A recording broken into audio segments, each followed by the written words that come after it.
And if you take a look at Matthew chapter 1, so we're going back one chapter 1, verse 21 through 23. But when he had considered this, behold, an angel of the Lord appeared to him in a dream, saying, Joseph, you son of David, do not be afraid to take Mary as your wife, for that which is conceived in her is of the Holy Spirit. Verse 21.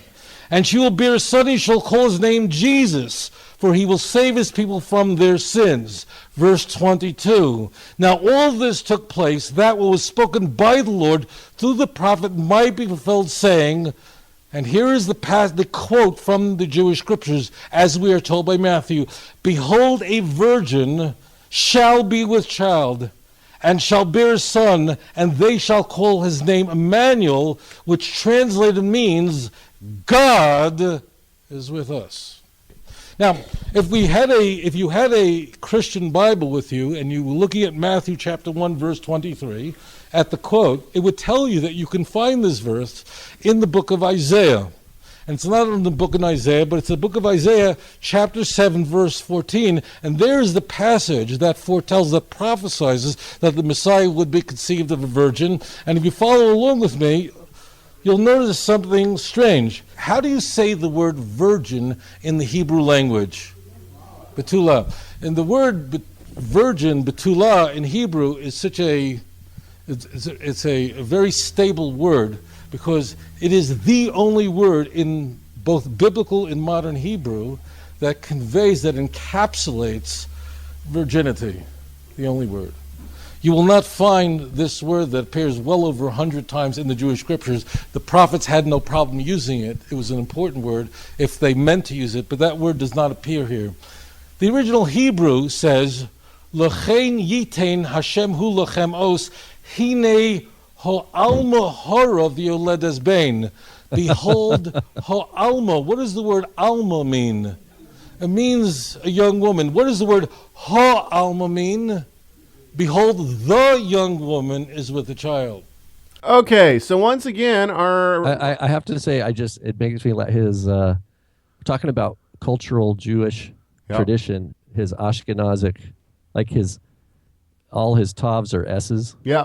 I don't know if anybody noticed that. He's definitely learned, and his oys, there's a strong sound. That's the German Yiddish Ashkenaz background there. But we should talk about Betula for a moment. Oh, absolutely. And once again, I just have to say before we get into this, once again, he just leads his audience down this path and is not being honest. He's just not. He's not giving. We need to go. Yeah, go for it. We need to look at Genesis 24, because in Genesis 24, we encounter both these words. It's talking about Rebecca, Rivka, right? Rivka, the wife to be of Yitzchak, of Isaac. And it says in Genesis 24:16, it says the girl was very beautiful, Hana'ara tovat mareh me'od, very beautiful, Betula, and just uses the word Betula, ve'ish lo yada'ah, and a man had not known her. Okay, so Betula, by here, it's slightly ambiguous. We don't know if it can fully mean virgin or not, because it says ve'ish lo yada'ah, man had not known her. So that we're in Genesis 24. But then, it still continued down the story in verse 43. She's called an Alma. So in Genesis 24, Rivka, she's called an Alma, she's called a Betula, and it says Ishlo Yada, man has not known her. So I think he's kind of setting up a straw man. I see this totally. Betula. In other words, his argument, Singer's argument is, if the prophet meant virgin, he would have said Betula, and that's a false claim. He can't prove that. He throws that out there, but you can't prove that. Okay, so here's what I have. Alma does mean young woman. However, This is the same word described as for Rebecca before she marries Isaac, just as Rob has just told us. The translators of the Septuagint translated the word parthenos, which strongly implies virginity.